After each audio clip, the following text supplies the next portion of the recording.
Selanjutnya ialah sambutan dari Ketua Yayasan Madrasah Daiyah Al-Hidayah Ustadz Muhabir SPDI. Kepadanya kami persilahkan.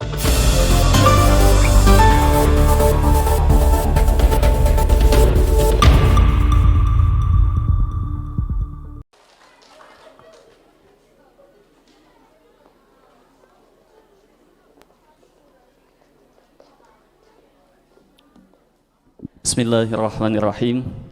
Assalamualaikum warahmatullahi wabarakatuh. Bismillah walhamdulillah. Alhamdulillahilladzi faddala bani adama bil ilmi wal amali ala jami'il alami. Wassalatu wassalamu ala sayyidina Muhammadin sayyidil arabi wal ajami wa ala alihi wa ashabihi wa may yunabi'il ulumi wal hikami. Rabbi syrah lana sudurana wa yassir lana umurana wahlul 'uqdatam min lisanina yafqahu qawlana.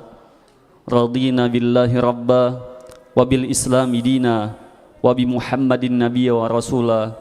Rabbana zidna ilma warzuqna fahma. Amin. Yang kami hormati pengawas madrasah dari kantor Kementerian Agama Kota Jakarta Barat, terkhusus untuk KKMI Kecamatan Kembangan, Al-Mukarram Al-Ustadz Haji Sumanto SPD MPD. Yang kami hormati Kepala Madrasah Ibtidaiyah Al-Hidayah Kembangan, Ibu Halimah SAG, yang tadi sudah beberapa kali di dalam sambutan dikatakan beliau sedang berada di rumah sakit untuk menunggu proses operasi tangannya. Hari ini insya Allah sore ini akan ada pengambilan pennya. Kita doakan semoga Allah mudahkan. Yang diwakili tadi oleh Ustadz Maulana Ishaq SPDI, Wali kelas 6 Madrasah Ibtidaiyah Al-Hidayah yang kami hormati juga, seluruh Dewan Guru dan karyawan, kemudian juga staf yang insya Allah dimuliakan Allah Subhanahu Wa Taala. Kemudian juga yang kami hormati Ketua Komite Madrasah Ibtidaiyah Al-Hidayah Kembangan, para Dewan Guru yang lainnya, serta para orang tua wali yang hadir dalam kesempatan kali ini tentunya, dan yang berbahagia anak-anak kita sekalian, para wisudawan wisudawati, insyaallah pada hari ini akan dilepas oleh Madrasah Ibtidaiyah Al-Hidayah setelah 6 tahun belajar di madrasah tercinta ini. Syukur pada Allah Subhanahu Wa Taala. Salat ma'asalam kepada junjungan kita Nabi besar Muhammad SAW. Sejatinya ada beberapa hal yang ingin saya sampaikan terkait dengan berdirinya saya di sini. Cuma tadi dua sambutan di awal diwakili oleh kepala pengawas Bapak Haji Sumanto dan juga Bapak Maulana Ishaq mewakili kepala madrasah sudah cukup banyak disampaikan. Saya hanya ingin menyampaikan beberapa hal. Yang pertama, kami ucapkan selamat kepada Bapak Ibu sekalian yang hari ini anak-anaknya insya Allah akan kami lepas. Kami akan kembalikan kembali kepada Bapak Ibu sekalian setelah 6 tahun belajar di madrasah tercinta ini. Bapak Ibu yang terhormat, mungkin Bapak Ibu juga masih ingat seperti tadi sambutan yang diwakili oleh orang tua siswa, bahwa ketika anak ibu datang ke madrasah ini masih dituntun, celananya masih kegedean, ngancinginnya bukan di tempat sleting tapi di samping tempat sabuk yang satunya lagi. Kalau ngelap lagi pilek, bajunya pada berkerak. Kayak gitu dulu. Ya, sama. Kami juga merasakan hal yang sama. Dengan sabarnya guru-guru kami di Madrasah Ibtidaiyah Al-Hidayah mendidik anak Bapak Ibu sekalian. Sejatinya saya bisa katakan saya seorang guru juga. Sebenarnya yang paling berjasa dalam dunia pendidikan adalah guru-guru TK dan guru-guru MI ataupun SD, karena disitulah letak dasar diberikannya ilmu pengetahuan. Ketika mereka sudah beranjak ke jenjang yang lebih tinggi, SMP, MTS maupun aliyah dan juga SMA atau SMK, itu hanya melengkapi. Kalau dalam sebuah persentase dikatakan bahwa ketika anak Bapak Ibu masuk TK maka 100% akan diberikan oleh gurunya. Siswa hanya tinggal, bahasanya adalah tinggal mangap akan disuapin ilmu. Diajarkan segala hal 100% oleh gurunya.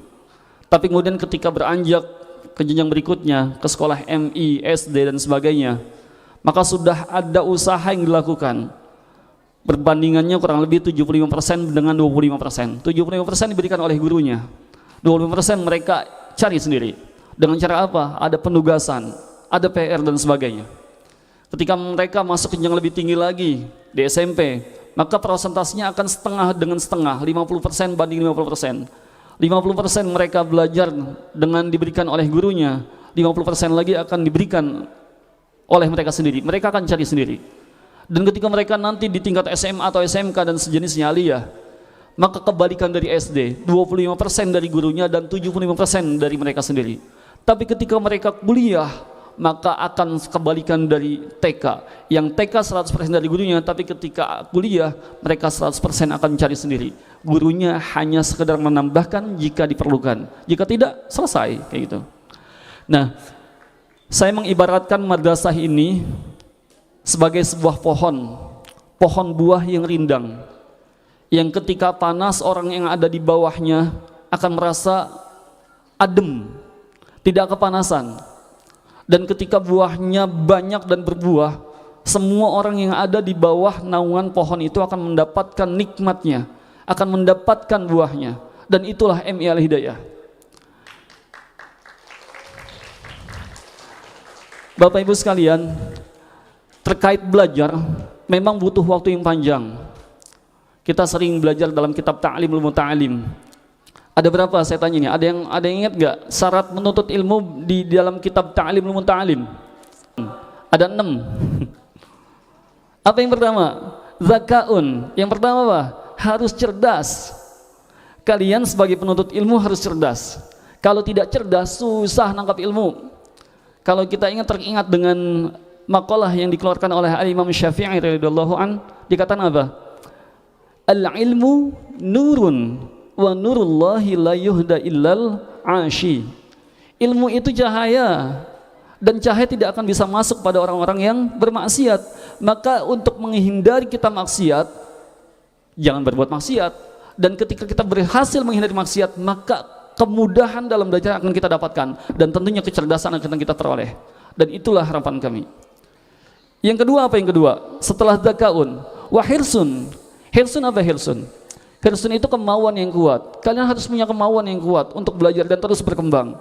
Kalian masih panjang, masih baru di level kedua setelah TK, masih ada level SMP, masih ada level SMA. Setelah itu apa? Kuliah S1, kuliah S2, kuliah S3. Masih panjang perjalanan kalian. Ini hanya baru 6 tahun, kelas kalian baru kelas 6, masih ada kelas 7 sampai 9 di MTS, kelas 10 sampai kelas 12 di aliyah. Nanti ketika kuliah masih panjang perjalanan kalian. Kalian harus punya tekad yang kuat untuk hal itu.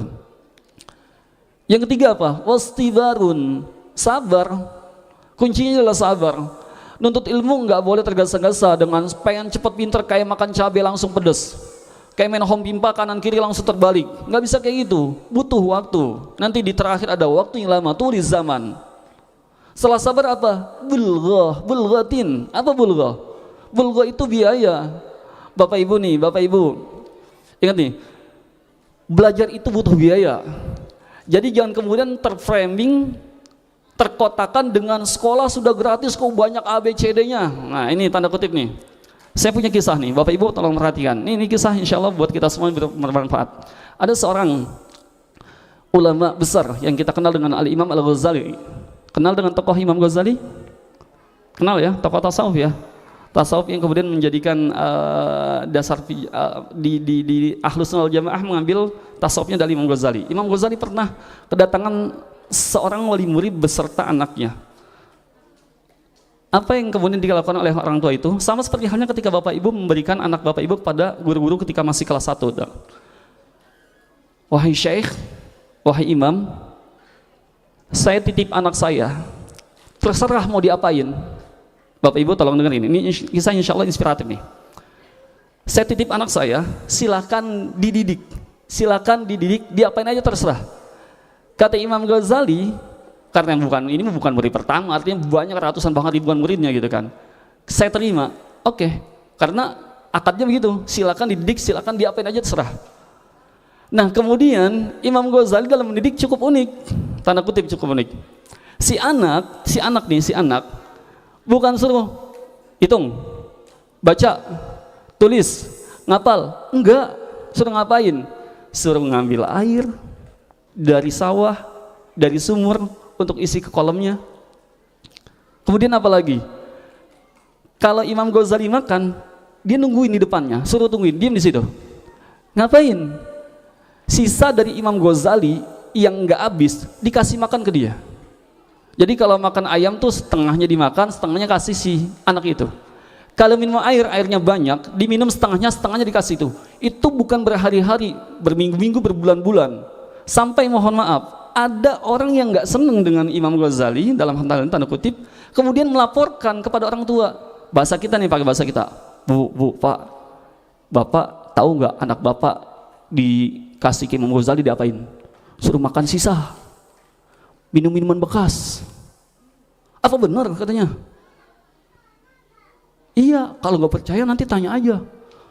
Berbulan-bulan anaknya di situ. Ketika orang tua datang nengokin, tiba-tiba anaknya enggak seperti ekspektasinya. Anaknya udah pinter gitu kan ceritanya, misalnya udah lumayan bagus. Tapi ternyata anaknya masih sama sesuai dengan informasi yang diberikan. Lalu kemudian apa? Ternyata anaknya lebih kurus sedikit dari yang waktu dibawa di awal. Dia tanya si orang tua, wahai Imam, saya dapat laporan, katanya anak saya disuruh makan makanan sisa bekas Imam. Iya betul. Iya, dia nggak bohong Imam Syekh Al-Ghazali nggak bohong. Katanya kalau dikasih minum minuman sisa bekas Syekh. Iya bener. Terus nggak disuruh belajar, suruh ambil air doang sama kayu bakar. Bener. Wahai Imam, mohon maaf hari ini saya ambil dah anak saya. Seketika itu Imam bilang apa? Ya udah silakan. Nggak ditahan. Disuruh pulang. Ya udah silakan. Kalau mau diambil ya udah diambil. Sampai di jalan balik nih, masalah jalan perjalanan. Bapaknya nanya, emang bener kalau bahasa kita tong, lu diajarin gitu doang? Iya, Pak. Jadi berbulan-bulan, bertahun-tahun lu di situ cuma gitu doang kerjanya? Iya. Sekarang Bapak tes dah. Ditanya pertanyaan dari yang paling mudah, dia bisa jawab. Yang menengah bisa jawab. Yang paling susah dia bisa jawab. Bahkan pertanyaan yang tidak pantas diberikan kepada anak usia SD itu ditanya oleh ayahnya, bisa jawab juga. Sampai apa yang terjadi kata si orang tua? Masya Allah, ini anak pinter ternyata. Dibalik lagi dalam perjalanan belum sampai rumah, balik lagi ke rumah Imam. Wahai Imam, ketemu lagi. Sini habis ketemu dikasih tahu lagi tuh, wahai Imam, saya nggak jadi ngambil anak saya dah. Saya serahkan lagi sama Imam. Kata Imam Ghazali apa? Ini peringatan untuk kita nih. Bu, Pak, mohon maaf, anak Bapak Ibu pengetahuan sudah ditutup ketika Bapak Ibu mengambil alih lagi dari tangan saya kepada tangan Bapak Ibu. Gara-gara apa? Protes. Jadi bisa jadi anak-anak kita yang sekarang nih banyak yang, mohon maaf, saya tidak, mudah-mudahan tidak ada di sini, banyak yang susah belajarnya karena protes orang tuanya terhadap dunia pendidikan. Dalam kitab Ta'lim Ta'alim ada bulghah, ada biaya, dan ada tulis zaman, ada waktu yang panjang. Untuk apa? Karena ini proses, nggak bisa instan, nggak bisa singkat. Jadi ketika misalnya, mohon maaf, kami memang sekolah swasta misalnya gitu kan, ada orang yang kemudian, wah di Al-Hidayah mah banyak ini, banyak itu, banyak ini, banyak itu, terima aja. Bukan berarti karena saya ada di situ, saya paham bahwa dalam belajar itu butuh biaya, butuh waktu yang panjang, butuh proses yang luas gitu maksudnya. Jadi jangan sampai karena protes kita terhadap dunia pendidikan menjadikan anak kita jadi korban ya. Anak yang kelas 6 nih ya. Jadi saya berharap nih, kalau nanti di sekolahan, iya aja, udah kita berhusnuzon bahwa guru tersebut punya cara yang lain dalam mendidik anak kita. Semoga keberkahan itu dapat kepada anak kita. Berapa banyak orang yang belajar yang tidak diajarkan A, B, C, D, tapi suruhnya nyapu, suruhnya ngepel. Saya masih sekolah gitu, datang ke tempat pengajian, suruh ngepel, suruh nyapu, iya aja. Enggak pakai, saya datang mau belajar Ustaz, bukan suruh nyapu. Nah itu protes kita tuh, ketutup tuh. Ya, jadi ini bahasa saya adalah untuk diri saya pribadi, untuk kita semuanya. Bapak Ibu masih panjang. Anak Bapak Ibu baru kelas 6, besok masuk SMP, bisa jadi SMP-nya negeri, MTS negeri, atau yang swasta, nggak ada masalah. Berapapun biaya yang diminta untuk pendidikan, jangan kata tidak. Iya, nggak punya diusahain. Kita tahu dulu, Khalifah Harun Ar-Rasyid punya anak Al-Amin dan Al-Ma'mun, berapa besar biaya yang diberikan kepada anaknya tersebut untuk belajar. Bahkan raja khalifah menyerahkan anaknya dengan biaya miliaran kepada syekhnya. Ditambah kalau anaknya macam-macam, pukul aja, split aja, kalau bahasa kita kayak gitu. Enggak marah, anaknya khalifah, pangeran yang besok jadi presiden, jadi raja, digituin sama gurunya. Khalifahnya marah? Enggak. Imam Ghazali kita tahu berapa banyak hartanya yang diberikan untuk gurunya. Demi apa? Mendapatkan keberkahan dari gurunya. Dan saya berharap ini, di meja yang sikat ini, di mimbar yang sikat ini, saya tidak panjang kalam karena tadi semua sudah dibahas oleh Pak Ishak selaku wakil daripada Kepala Madrasah dan juga Pak Haji Sumanto selaku pengawas Kementerian Agama Kota Jakarta Barat khusus untuk wilayah Kembangan dan sekitarnya. Saya hanya berpesan bahwa mulai hari ini coba rubah image kita terhadap dunia pendidikan. Jadi bagaimanapun nanti madrasah atau sekolah memberikan sebuah statement ataupun membuat sebuah gebrakan baru demi kemajuan anak didik kita, terima. Bapak Ibu, kalau kita bicara mohon maaf nominal misalnya, rasa-rasanya nggak pantas kalau guru-guru kita dapat gaji 1 juta sebulan. Pantas nggak Bapak Ibu dikasih uang jatah 1 bulan sama suaminya 1 juta, kira-kira pantas nggak? Habis nggak dalam waktu 1 bulan? Belum 1 bulan udah habis, 5 hari udah habis. Nah sejam apa lagi? Apalagi sekarang belanja cukup di tangan, tiba-tiba datang paket, buket gitu. Cepet banget itu habisnya. Jadi kalau sebatas hanya buku sekian ratus ribu, buku mahal banget, jangan sampai keberkahan dalam buku itu hilang gara-gara kalimat yang kita keluarkan, jangan sampai kayak gitu.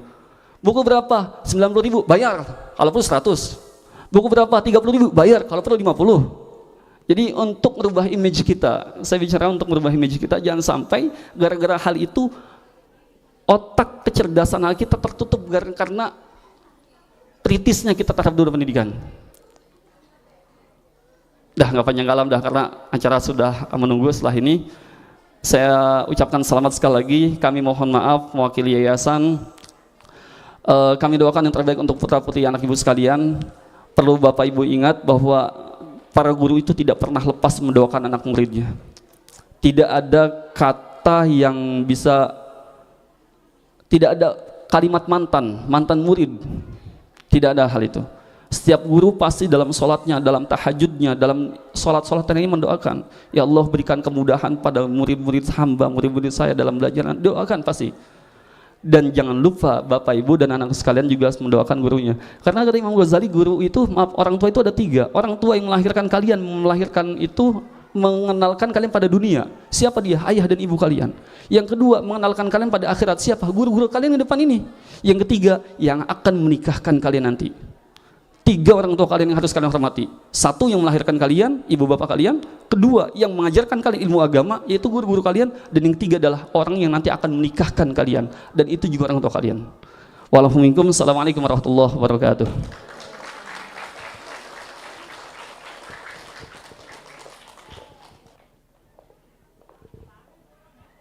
Terima kasih kepada Ketua Yayasan Madrasah Ibtidaiyah Al-Hidayah, Bapak Mukhabir SPDI.